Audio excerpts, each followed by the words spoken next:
Assalamualaikum warahmatullahi wabarakatuh. Perkenalkan, nama saya Sapa Jusya Jahira dari kelas 11 MIPA 6 absen 30. Pertama-tama, puji syukur marilah kita panjatkan kehadirat Tuhan Yang Maha Esa atas segala limpahan rahmat dan hidayahnya sehingga saya dapat memberikan penjelasan tentang karya tulis ilmiah melalui video virtual ini dalam keadaan sehat. Alhamdulillah. Judul atau tema yang akan saya sampaikan yaitu karya tulis ilmiah, mencakup pengertian, tujuan, ciri-ciri, macam-macam, dan struktur tentang karya ilmiah.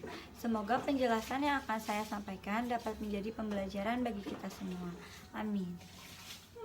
A. Pengertian karya tulis ilmiah. Karya ilmiah adalah karya tulis yang dibuat untuk memecahkan suatu permasalahan dengan landasan teori dan metode-metode ilmiah.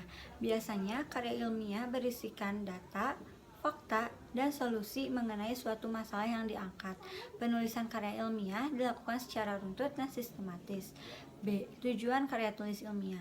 1. Ditulis untuk memecahkan dan permasalahan yang diteliti.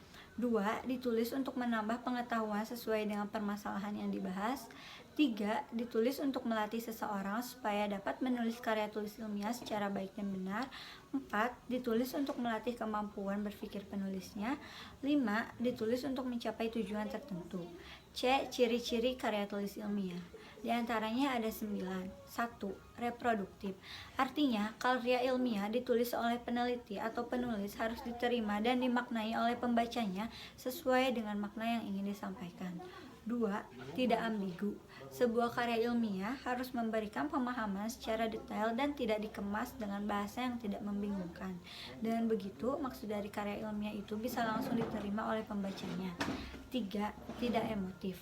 Artinya, karya ilmiah ditulis tidak melibatkan aspek perasaan dari penulisnya, sebab karya ilmiah harus memaparkan fakta yang didapatkan dari hasil analisis penelitian, bukan dari perasaan subjektif dari penulisnya. 4. Menggunakan bahasa baku. Tidak bakuan pada tulisan karya ilmiah hanya akan membuat pembacanya bingung dan apa yang ingin disampaikan dalam tulisan tidak dipahami pembaca. Penggunaan bahasa baku itu meliputi setiap aspek penulisannya. 5. Menggunakan kaidah keilmuan. Penulisan karya ilmiah harus menggunakan kaidah keilmuan atau istilah-istilah akademik dari bidang penelitian si penulis. Hal itu bertujuan untuk menunjukkan bahwa peneliti atau penulisnya memiliki kapabilitas pada bidang kajian yang dibahas dalam karya ilmiah. 6. Bersifat dekoratif.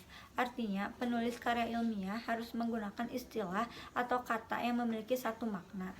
7. Terdapat kohesi.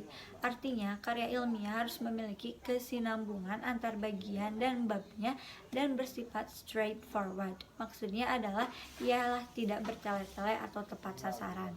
8. Bersifat objektif. Hal ini sangat penting karena karya ilmiah tidak dibuat berdasarkan perasaan penulisnya. Karya ilmiah harus menunjukkan fakta-fakta dan data-data dari hasil analisisnya. Jadi tidak memiliki kecondongan subjektivitas. 9. Menggunakan kalimat efektif. Penulisan karya ilmiah harus menggunakan kalimat efektif. Ciri ini berkaitan dengan semua ciri sebelumnya. Tujuannya yaitu agar pembaca tidak dipusingkan dengan penggunaan kalimat yang berputar-putar. D. Macam-macam karya tulis ilmiah. Artikel, tulisan yang berisi pendapat subjektif yang penulisannya tentang suatu masalah atau peristiwa. Dalam konteks ilmiah, artikel adalah karya tulis yang dirancang untuk dimuat dalam jurnal atau buku yang berisikan artikel. Makalah, karya ilmiah yang menyajikan sebuah masalah yang penyelesaiannya mengandalkan bermacam-macam data yang ada di lapangan. Karya ilmiah ini bersifat empiris dan juga objektif. Dalam penyajiannya, makalah biasanya dipresentasikan dalam sebuah kegiatan seminar.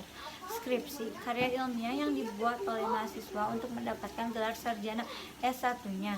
Skripsi memuat tulisan berisi pendapat penulis dengan mengacu atau berdasarkan teori yang telah ada sebelumnya.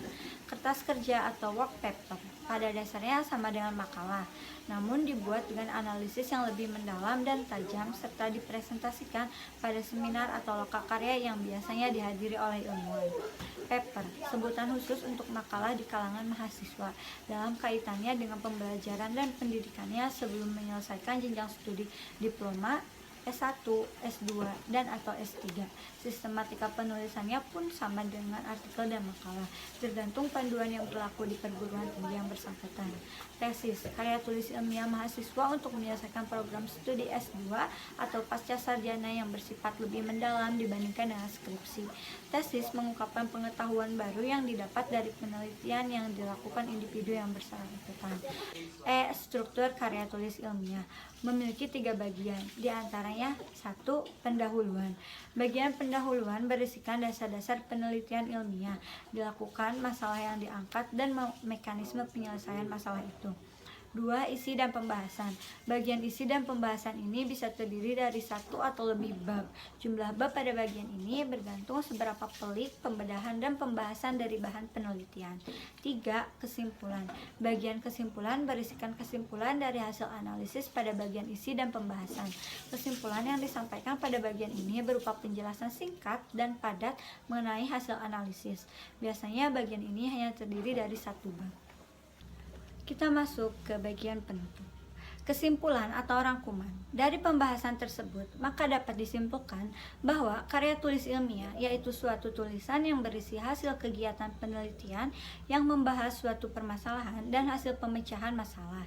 Permasalahan dan pemecahannya berdasarkan pengamatan, penyelidikan, maupun pengumpulan data dengan teknik tertentu dan ditulis dengan bahasa yang baku. Cukup sekian yang bisa saya sampaikan mengenai karya tulis ilmiah. Semoga dapat bermanfaat bagi para penonton dan dapat dipahami dengan baik. Disarankan untuk lebih memperdalam pengetahuan tentang karya tulis ilmiah dengan mencari dari sumber-sumber lain. Mohon maaf bila ada kesalahan dalam penyampaian baik sengaja maupun tidak disengaja. Semoga penonton dapat memakluminya. Wassalamualaikum warahmatullahi wabarakatuh.